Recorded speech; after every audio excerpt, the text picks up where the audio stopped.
Stricter COVID-19 containment measures have been implemented to curtail the rising number of new cases, and Prime Minister Andrew Holness is urging social responsibility. It is important that every single Jamaican follows the protocols. We know masks work. We know sanitizing your hands work.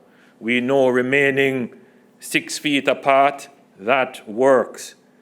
But especially if you are ill with any flu-like symptoms, a little cough, a little sneeze, a little fever, not feeling so well, tana your yard, stay at home. Let us each play our part. Hello and welcome to this Thursday edition of Jamaica Magazine. I am Adrian Atkinson. Today we take precaution against food poisoning and sudden cardiac arrest. Plus, help you find a career in barbering. There are also the top stories and much more.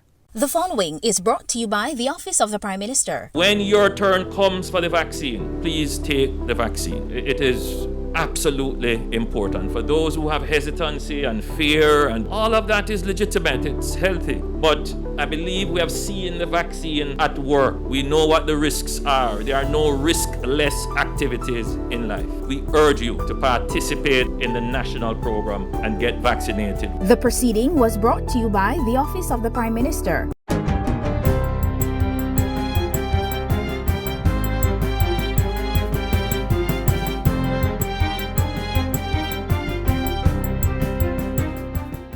Good day, I'm Theodore Henry, and this is your JIS News for Thursday, August 12, 2021.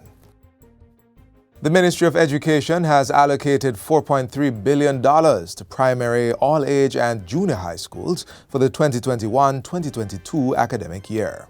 The funds are being disbursed in 4 tranches, with the first payment made in June. A recent bulletin from the ministry reveals that each school will receive a maintenance grant in the amount of $150,000, a $250,000 janitorial grant, $60,000 for internet or telephone services. In addition, all infant and primary level institutions with an enrollment of less than 120 students will receive a flat rate of $300,000 per annum. According to the bulletin, schools will also continue to receive the regular grant of $2,500 per student, which will be paid directly from the central ministry. Meanwhile, a nutritional grant of $1.7 billion has been provided for grade 1 to 6 students on the Program of Advancement Through Health and Education PATH, and $300 million will support cook staff in select schools.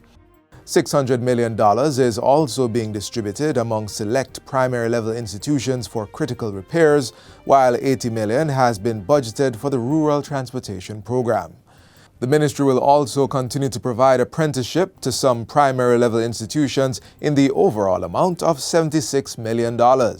And under the National Textbook Loan Scheme and the Primary Textbook Program, $800 million worth of educational resources, including electronic tools, will be made available to students. Meanwhile, the 144 students at the Pell River Primary School in Hanover have benefited from much-needed supplies for the start of the new academic year in September. Specially packed school bags were handed over during a COVID-19 safe back-to-school event organized by the Sandals Foundation at the institution recently. The bags were packed with notebooks, storybooks, pencils, art supplies, flashcards, construction paper, folders, calculators, pencil cases, toys, and other essential supplies. Due to the COVID-19 protocols, not all students were present on the day to receive their back-to-school packages, but will be able to collect them from the school at a later date. We are truly grateful to Sanders Foundation for taking the time out to be with us to share in this back-to-school initiative. I must say that our parents are truly grateful in the sense that it is the pandemic, and it's not really easy for them to find resources for their children for back to school. Pell River Primary is among 4 schools in Westmoreland and Hanover that are benefiting from the initiative. The aim is to impact 600 students, and the other schools that we're heading to are Little Bay Primary and Infant Department, Happy Hearts ECI, and West End Infant School. The Broadcasting Commission, in collaboration with the United Nations Educational, Scientific and Cultural Organization, UNESCO, will soon be establishing a digital literacy skills framework for Jamaica. Plans for the framework are outlined in the Planning Institute of Jamaica PIOJ's 2020 Economic and Social Survey. It is intended to aid the development of digital literacy as a regulatory tool for the protection of vulnerable citizens, as well as to generate data to support digital literacy benchmarking across countries with similar goals. PIOJ's 2020 Economic and Social Survey results was tabled in the House of Representatives recently. It outlines that when the project is completed, the Broadcasting Commission will make policy recommendations about education, training, employment, digital safety, and media literacy within the framework of Vision 2030. The Commission will also have a prepared paper for publication in the International Telecommunications Union's Digital Skills Insights. In other news, Minister of Local Government and Rural Development, Desmond McKenzie, says findings from recent entertainment events will provide a guide to strengthen systems and measures once the industry reopens.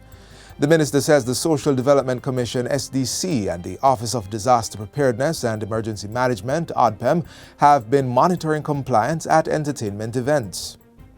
The team went out and visited certain events across the country, including the Dream Weekend. Based on the level of compliance that was observed at major events across the country over the last couple of days, the average rate of compliance is 59.3, which is considered to be average, fair.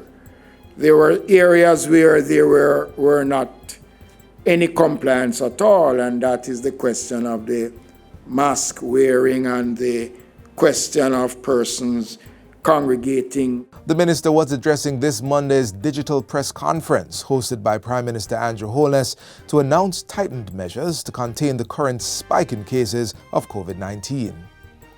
It was announced that no permits will be granted for entertainment events during the 3-week period from August 11 to August 31.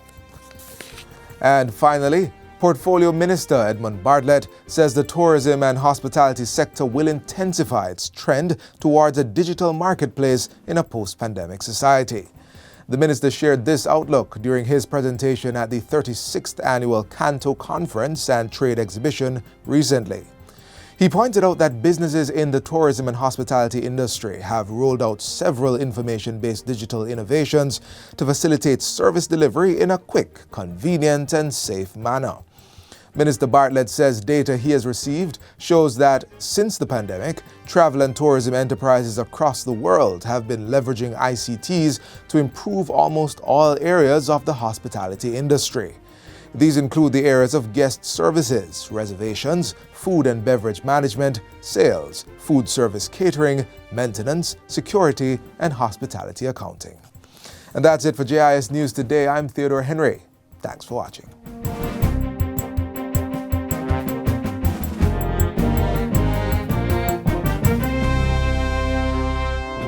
Do you own land and need a title?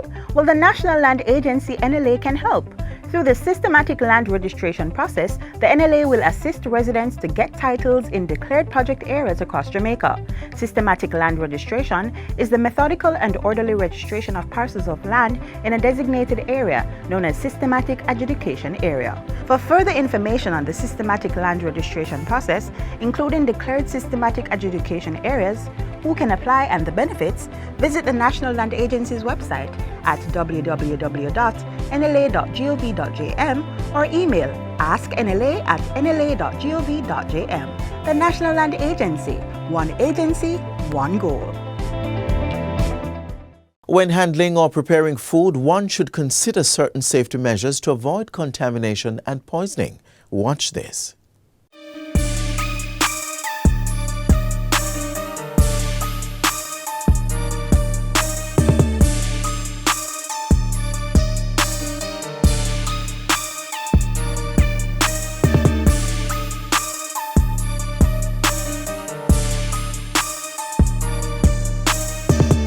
Dangerous strains of bacteria such as E. coli and Salmonella can cause serious health problems when the food we eat become contaminated through improper handling and not being properly cooked.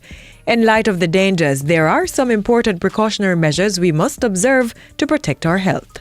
We have to make sure we know where we're purchasing our food. If it's straight from the farms, if it's from the market, it's from the supermarket, it's from the meat shop. Ensure that it is clean. When you are preparing the food, ensure that you have a separate cutting board for meats, separate cutting board for vegetables, and you're constantly washing your hands. If you're going to eat out, ensure that the environment in which you're going to take your family is one where you can trust that the food is being prepared in a clean environment. We love our street food, and we encourage, as Consumer Protection Agency, we encourage that economic activity. But we're saying you're to take precautions as well. Ensure that your street food are from reputable person that you can trust. Check the expiry date on food products before purchasing and check them again before cooking. In food preparation as well, the education is to ensure that you separate the raw from the cooked. The raw and the cooked is a totally different environment. So when you mix the two, that's when you have contamination. That's when you have food poisoning.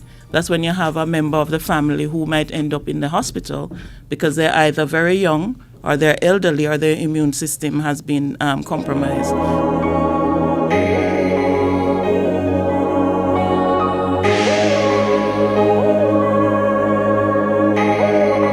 Discard any food that looks or smells questionable. Don't allow your food to stay open and accessible to flies. Containerize and refrigerate or freeze leftover food before 2 hours after cooking. And always store meats and seafood in sealed containers.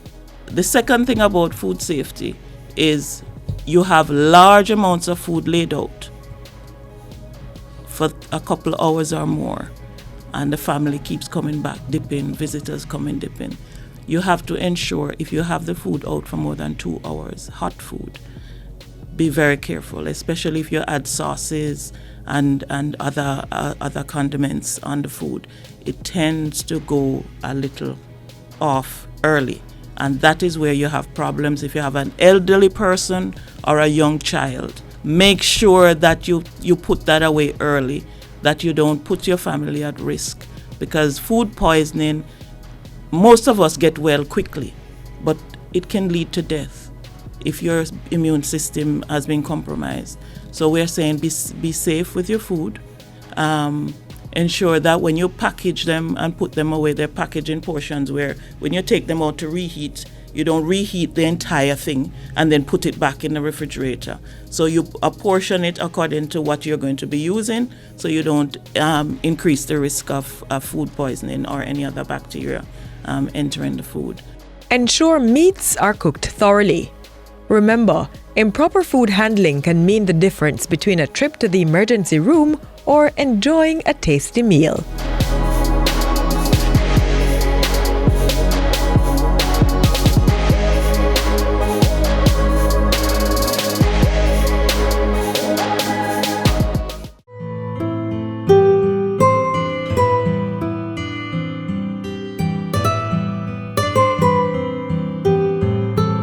For those of us who do not believe that COVID is real and that it is here, have you been to one of those hospitals where the wards are overflowing with patients who are trying to breathe and talk at the same time, but find it so impossible to do so?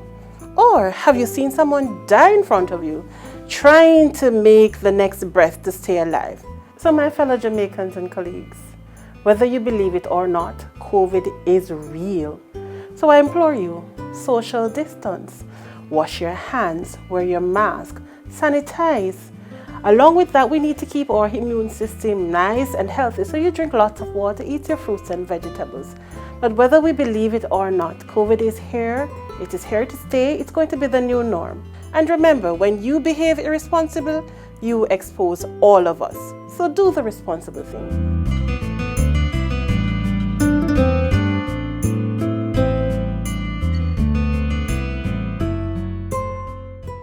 The following following is brought to you by the Office of the Prime Minister. Our children have been out of school for a year and a half. The impact on their education is significant and it will be long-lasting. As a responsible government, we cannot place the education of your children, our children, at risk. There is a ray of hope, and that hope comes in the form of the vaccine. The proceeding was brought to you by the Office of the Prime Minister. Do you know what to do in the first 5 minutes of someone having a sudden cardiac arrest? These few minutes are a matter of life and death. So it's critical to have an awareness of the disease and what to do to help someone.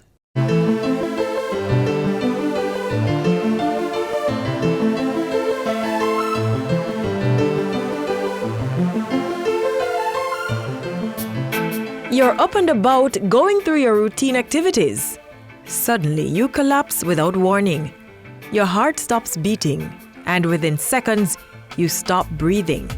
A quick check shows there's no pulse. All signs of sudden cardiac arrest. Sudden cardiac arrest, SCA, is a condition in which the heart unexpectedly stops beating. When this happens, blood stops flowing to the brain and other vital organs. The person may die if not treated within minutes. So the way you decide if they're having sudden cardiac arrest is, in addition to seeing if they're conscious, calling to them and seeing if there's any response, you need to feel for a pulse. So you'd feel at the neck, at the angle of the jaw, or you could listen for the heartbeat by putting your ear to the patient's chest. You need to see if they're breathing. So if they're not breathing, they have no pulse, then they're in cardiac arrest. SCA is not to be confused with a heart attack, which happens when blood flow to the heart is blocked. However, a heart attack can lead to sudden cardiac arrest. Another way to look at it is, a heart attack is a circulation problem, while sudden cardiac arrest is an electrical one. The immediate cause of most SCAs is an abnormal heart rhythm as the electrical activities of the heart becomes chaotic and the heart is unable to pump blood to the rest of the body. We're all at risk for sudden cardiac death, so we need to know our numbers and our status. What is your blood pressure? Do you know what your blood pressure is? Do you know what your cholesterol is? So we might be a walking time bomb and we don't know. It's not just people who appear healthy who are at risk. Somebody can be overweight and you say, oh, they're bound to drop down, but somebody who is slim can drop down as well. It just depends what the other risk factors are. So I just think the only way we can know is to know your numbers, know your status. Among the conditions that trigger sudden cardiac arrest is coronary artery disease, a more common cause in persons over 35 years old. Also, cardiomyopathy, in which the heart muscle becomes enlarged or thick and weak, as well as inherited disorders that may cause parts of the heart to stretch and become weak. Other conditions include disorders of the heart's electrical system, as well as heart defects that were exhibited at birth. Persons who have a family history of sudden cardiac arrest or heart disease are also at risk. In contrast to elderly persons, cases of SCA is not prevalent in children. But the children can be born with some types of heart disease that make them have a higher risk for sudden cardiac arrest. That is usually picked up if they have, sometimes at birth, because of the abnormalities. But even if they're corrected, they can still have an increased risk of sudden cardiac arrest. Highlighted cases of SCA in student athletes in recent years prompted increased focus on evaluation for the physically active. I would like to encourage all parents, if you have a child who is involved in any team sport, any physical activity, or even a lot of physical activity, and if they're not on a team, to please have your child checked. Carry them for sudden cardiac arrest screening. We have it at the Heart Foundation. We can come island-wide, or go to your GP and have your child tested. A victim of sudden cardiac arrest can survive with the quick action of a bystander who is able to apply immediately cardiopulmonary resuscitation, CPR. You will start resuscitative efforts, which would include compressing the chest in order to get the heart going. You may or may not breathe for them. Nowadays, it is not, a lot of bystanders balk at starting CPR because they don't want to put their mouth on the patient's mouth. And that's a real concern. Studies were done a couple years ago and they determined that compression only CPR, so just pressing on the chest alone, is of value. If available, an automated external defibrillator, AED, can be used within a few minutes to restore a normal rhythm to the heart. These may be available at certain places such as airports, stadiums, and other public and business places. If someone has developed chest pain, they've grabbed their chest, they've sank down on the ground because they're having chest pain or they're not breathing properly, you don't start CPR for that. They need to get to medical attention immediately. But you would only start CPR if the patient is pulseless and not breathing. Following that bit of first intervention, which must take place within the first 4 to 5 minutes of sudden cardiac arrest, the patient will need to be moved immediately to a hospital. The Ministry of Health since 1996 has been partnering with the Ministry of Local Government through the Jamaica Fire Brigade to expand its provision of pre-hospital service. You're supposed to have a defibrillator on the ambulance. You're supposed to have basic drugs which a trained paramedic would be able to administer to continue advanced cardiac life support. And when they get to the hospital, which would have been alerted from the ambulance that we're bringing in a cardiac arrest victim, the team would be waiting at the door of the hospital to receive this patient. Based on the value of CPR in saving a life, the Ministry of Health has been partnering with the Heart Foundation of Jamaica to encourage more Jamaicans to get trained in CPR. And this important life skill is everybody's business, so get trained and be ready to lend a hand when the need arises.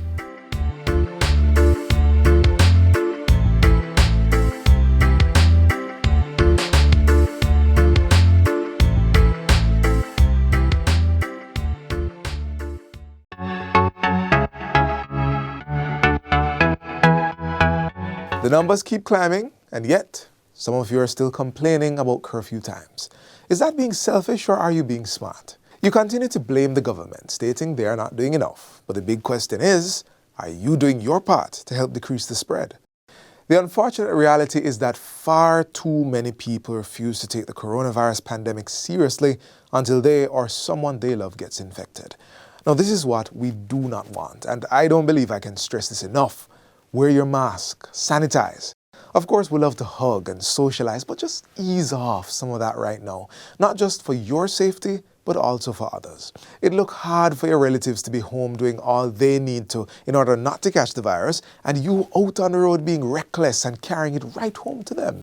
Each one of us needs to help during this fight against COVID-19 as we work to make Jamaica the place of choice to live, work, raise families, and do business in a healthy environment.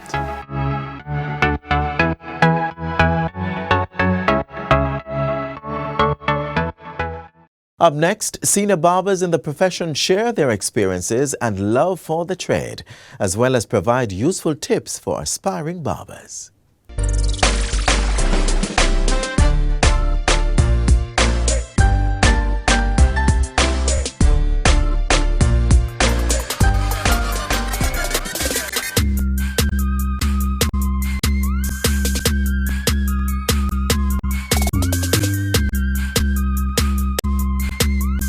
I became a barber in 2002.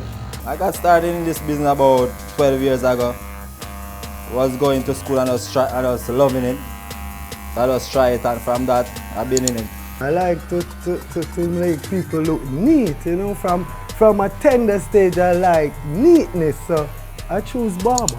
And I chose this job because from a younger age I love trimming. Used to do it in school, line up my friend them, and I find it very interesting.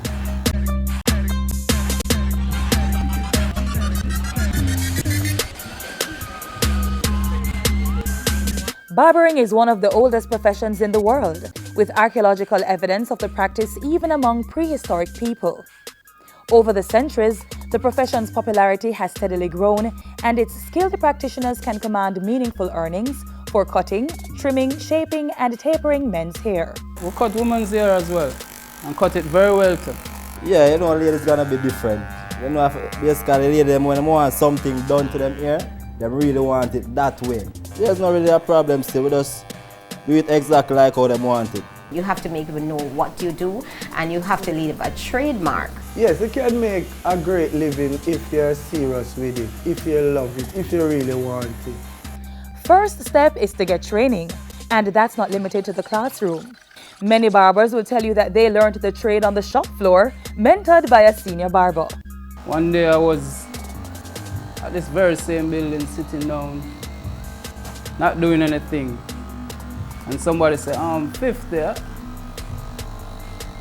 Some barber shop need a barber, and then say I should come and check it out. Not knowing I could be here right now being a professional barber like I am right now. If you don't have a skill like that, it's best to go to the school so you can know how to do it. But sometimes it's just like a gift. Completing an approved training program in a certified beauty or barber school can only be a bonus, especially if you're looking to ply your trade in different countries where you wouldn't have had time to build a reputation. Speaking of which, I really tip you overseas. That basically is the main difference. They might give you a tip, but around here you don't really get a tip like that. Barber license, that is required. It's basically the same thing. in Jamaica, barbers are licensed by the local authority or parish council. You'll need a health certificate issued by the medical officer, 2 attested photographs, a certified copy of the relevant certificate or diploma granted by a professional training institution, and the relevant fee. Submit your documents, and if all checks out, your license will follow. The barber that is the top barber go and get his license. There, you have to go through a process of studying about germs and all the things that can transfer of disease and all the things that can happen through barbering. Know how when to wash your hand after a customer. Know how to prepare yourself before a customer come in your chair. So basically, it's a lot of stuff you have to know. Like, good customer service is not an option. This is the barber shop, Cornerstone neighborhood. Our own country club. I mean, we can't talk street in the barber shop, then where can we talk street? We can't talk street nowhere else. You know, this ain't nothing but healthy conversation. Yes. You have to have a personality about it. You have to have that. But sometimes somebody come to you and just talk, and you have to have that thing. Sometimes you're not in the talking mood, you know, but it's a customer, so you have to just give him that vibes and reason with him. So barber shop is really like a reason spot just like that also. The best thing about my job is to please the customer. Give the customer what they want. So maybe a customer call in your bed 8 o'clock, so you have a flight. So you don't know, it's a customer, so you have to jump out and go get him, deal with him, can go get him busy, start out. The barber that is on top of his game have a lot of customers. Customers from all over. Customers from foreign, customers from country, customers all over. You know, the man always have to groom the hair. Some groom it for women, some groom it for interviews. And like this expensive man in my chair.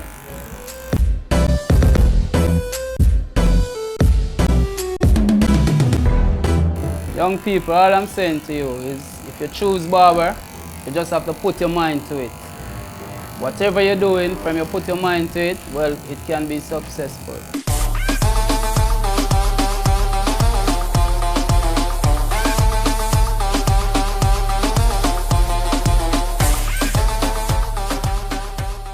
The following is brought to you by the Office of the Prime Minister. I'm saying to every single Jamaican, you will decide how this pandemic ends. If you wear your mask, if you maintain the physical distance, and if you decide to take the vaccines when it is your time, the pandemic will end. But if in frustration or just ignorance, we do not take responsibility, then the pandemic could end badly, including the loss of more lives. The proceeding was brought to you by the Office of the Prime Minister.